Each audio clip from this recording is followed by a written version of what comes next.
bawa tuan-tuan. Ni saya bawa kenyataan daripada MP Temerloh. MP Temerloh bertanya kepada Rafizi berkenaan ekonomi, dan sekarang ini saya akan bercakap sedikit mengenai ekonomi. Baik, kita dengar.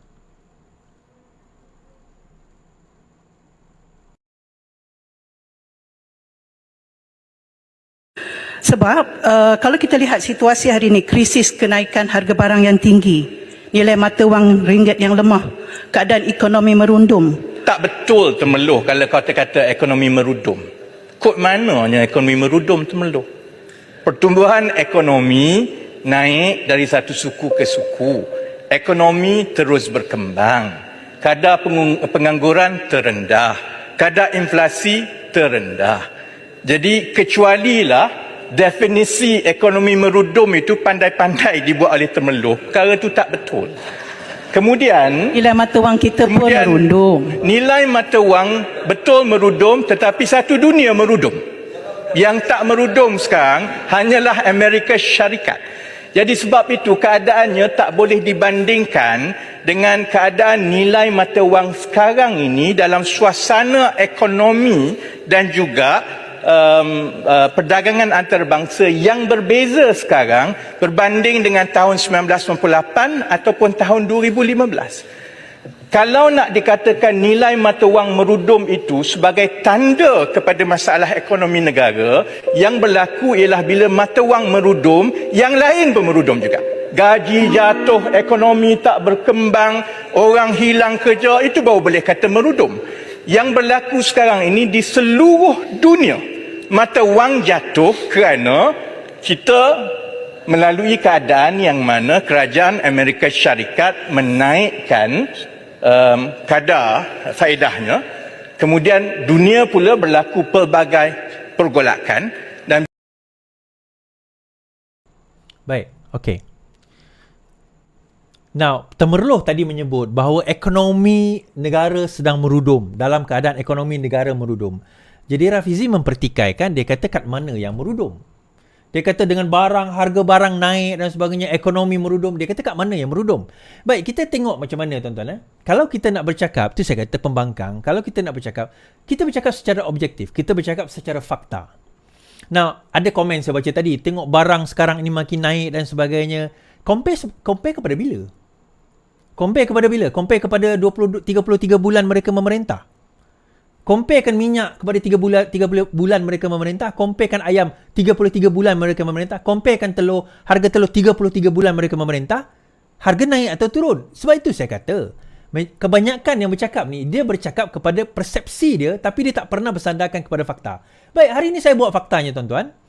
Kita tengok, apakah keadaan ekonomi negara kita sekarang ini merudum atau tidak. Dan kenapa saya kata, kejatuhan mata wang pada tahun 2021-2022, di mana kita mencatat pada waktu itu kadar terburuk sejak tahun 1997, berbeza dengan apa yang berlaku kejatuhan mata wang sekarang ini. Baik.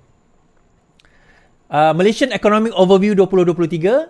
Now, salah satu indikator pertama kalau kita nak lihat adalah berkenaan dengan Malaysian Employment Rate. Tuan-tuan tengok dekat sini, dekat kadar 2020. Bermula dari tahun 2020,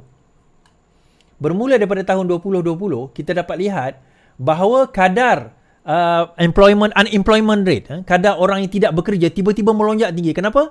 Tuan-tuan ingat tak, pada tahun 2020 berlaku PKP, banyak syarikat tutup dan ramai orang dibuang kerja. Tuan-tuan ingat di sini pada masa ini kita mencapai hampir 5.5%. Hampir 5.5% kadar kepengangguran atau penganggur di Malaysia pada waktu ini. Tempoh 2020, dalam tempoh sehingga tahun 2021, kita menghadapi kadar, sehingga tahun 2022, kita menghadapi kadar pengangguran melebihi 4.5% daripada tahun 2020 sehingga tahun 2021.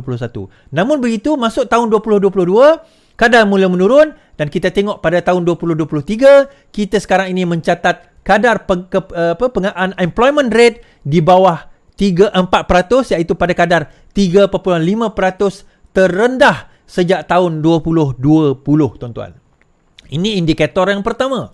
Bila kita bercakap soal ekonomi kita merudum, sekarang ini unemployment rate ni maksudnya apa? Maksudnya ramai rakyat sekarang sudah mula bekerja kembali. kadar kebolehpasaran pekerja, rakyat sudah mula boleh bekerja, bermakna bila mula boleh bekerja, ekonomi merancak, company buka, bermakna apa? Bermakna sekarang ni ekonomi makin bagus. Baik, tak puas hati juga Malaysian unemployment rate ni tak bagus ni. Baik, saya buat yang kedua. Kita tengok Malaysian economic growth. Tuan-tuan tengok dekat sini kadar tahun 2021 membawa kepada kadar negatif. Dekat sini tahun 2020 ke 2021 membawa kepada kadar negatif dekat sini. Tetapi pada kadar 2022 hingga sekarang ini kita nampak bagaimana pertumbuhan ekonomi kita semakin baik dan dijangkakan pada tahun 2024 kita boleh mencapai economic growth sehingga 4.5% berbanding dengan 3% pada tahun sebelum-sebelumnya. Baik, dalam masa yang sama, economic growth ni tak bawa cantik lagi. Saya bawa lagi inflation rate. Kadar inflasi negara kita telah turun daripada 4% pada tahun 2022 sehingga sekarang 1.9% pada tahun 2023. Kuartal 3 ini kuartal ketiga. Pada bulan Oktober ini kita dah mencatatkan inflation rate 1.9% pada kadar yang amat rendah. So terbaik untuk sebuah negara sebenarnya adalah dalam lingkungan 2 ke 2.5%. 1.9 tu within the range. Kita tak nak terlalu rendah sangat. Ekonomi tak bergerak lah pula. Tetapi dalam range tersebut. Baik, ini kan membawa saya kepada poin kenapa ayam diapungkan. Dan kalau kita tengok trending ni macam mana? Sekarang ini menurun. Makin baik ke tak makin baik? Now, ada yang kata sekarang ini inflation rate makin rendah tapi kenapa barang masih mahal? Now, soalan masih mahal itu saya kata objektif ke subjektif? Kalau kita nak compare harga minyak berbanding dengan 33 bulan tu berapa? Harga ayam berapa? Harga sayur berapa? Sekarang ini berkemungkinan harga sayur, saya dengar harga bawang akan naik kerana India dah sekat ekspor. Sekarang ni harga beras dah makin stabil kerana India dah mula ekspor. By next year, kita mungkin akan cuba untuk mengurangkan kebergantungan kita kepada kepada import. Baik. Now, tak puas hati lagi. Saya buat satu lagi. Indikator yang ditulis ataupun dikaji oleh sebuah agensi international dipanggil IMD. Baik, IMD ni melihat antara lain adalah World Competitiveness Ranking. IMD World Competitiveness Ranking, website dia boleh tengok kat sini, tuan-tuan boleh Google sendiri. World Competitiveness Ranking ni akan melihat beberapa aspek. Antaranya adalah keberkesanan kerajaan, lepas tu kebolehpasaran, benda-benda macam tu. Okey. Now, pada tahun 2019, waktu Pakatan Harapan memerintah, World Competitiveness Ranking kita adalah 22. Kemudian bila PN memerintah tahun 2020, dia turun kepada 27. Dia macam ni, nombor 1 terbaik, 100 tu teruk lah. So daripada 22 kita turun 5 anak tangga kepada 27. 20-21 okey sikit kepada 25, tapi 20-22 kita teruk menjadi 32. Ranking kita berdasarkan kompetitifnya dunia, kita ke tangga 32. Compare dengan Singapore nombor 1 tuan-tuan. Nak cerita, compare dengan Singapore nombor 1. Kita tahun 2022 nombor 32, 100 teruk lah. Tetapi pada tahun 2023 kita berjaya menurunkan kembali kepada angka 27 dan kita harap 2024 kita akan makin lebih baik daripada sebelumnya. Now, bila dilihat daripada economic performance berdasarkan kepada World Competitiveness Ranking juga, IMD juga menyatakan pada tahun 2019 Malaysia mencatatkan angka nombor 11, 2020 9, kemudian 2021 15, 2022 12, akhirnya 2023 daripada segi economic performance, perkembangan ekonomi kita nombor 7 tuan-tuan. Nak compare Singapore nombor 3. Daripada segi economic performance, Singapore nombor 3, kita nombor 7 dunia. Berdasarkan kepada economic performance, World Competitiveness Ranking. Now, dalam masa yang sama, government efficiency, keberkesanan kerajaan. Kalau kita tengok bagaimana tahun 2019, 24, 2020, 30, 2021, 30, 2022, 38. Keberkesanan pegawai kerajaan atau kerajaan kita 38, 2022. Tetapi 2023 kita berjaya meningkatkan balik jadi 29. Nak compare, Singapore nombor 7. Dan juga business efficiency, keberkesanan, kecakapan kita dalam melakukan perniagaan, Kita dah pernah 18 masa Pakatan Harapan memerintah, 2020 jadi 29, 21 okey improve 24, tapi 2022 kita makin teruk 38. Akhirnya kita turunkan kepada 32 and by 2024 kita harapkan akan jadi lebih baik.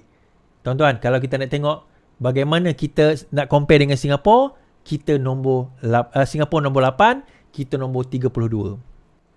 Nah, daripada angka-angka tersebut, kita dapat lihat daripada segi global competitiveness kita, world competitiveness kita, daripada segi doing business, daripada segi keberkesanan kerajaan, daripada segi economic performance, we are improving daripada 2022. Improving. Now, adakah kita yang terbaik? Belum lagi. Tetapi kita improving. Now, soalan yang betul kita tanya, adakah kita menuju ke landasan yang betul? Fakta, data, semua saya dah tunjuk tadi tuan-tuan. Daripada unemployment rate, inflation rate, saya tunjukkan juga GDP growth. Saya tunjuk juga world competitiveness ranking. Bagaimana business efficiency, economic performance kita improving. Every scale kita improving. Not the best, not yet the best, tetapi kita improving. Meaning to say, dalam tempoh 1 tahun, Datuk Seri Anwar Ibrahim menjadi Perdana Menteri, we are getting better. Of course, kita tak terbaik lagi, tapi kita dah improve. Dan kita nak dia menuju ke landasan yang betul. Dia menuju ke landasan yang betul. Kalau kita tengok, kenyataan daripada dalam Business Times, Malaysia ranks 27th in 2023 IMD World Competitiveness Ranking. Institute of Management Development World Competitive Ranking 2023 reports reveals on Tuesday. Dalam masa yang sama kita tengok tadi dan tuan-tuan boleh tengok apa yang saya cakapkan tadi dalam website ini, imd.org. Tuan-tuan boleh tengok dekat situ berkenaan dengan perkara ini. Kenapa saya nak tunjukkan benda ni tuan-tuan? Ini bahan kepada pembangkang lah sebenarnya. Bukan bahan kepada orang kerajaan. Bahan kepada pembangkang. Gunakanlah data-data ini untuk anda jadi pembangkang yang baik. Gunakanlah data-data ini supaya anda boleh jadi pembangkang yang baik. So daripada ini, barulah kita akan nampak bagaimana perkembangan ekonomi negara kita. Is it going good or is it going bad? Is it going to the wrong direction or is it going to the right direction? Itu yang kita nak nampak. Of course, kita ni umpama kapal yang besar lah. Kita sekarang ni nak turn to the right direction. Jauh lagi perjalanan kita. So sekarang ini kita nak kena bergerak dan kita kena terus bersama dengan kapal ni. Itu tugas saya, itu tugas tuan-tuan. Tugas tuan-tuan membantu kita memastikan bahawa direction itu sudah betul. Sesiapa saja yang cuba untuk nak merosakkan direction itu, kita akan jadi benteng kepada orang tersebut.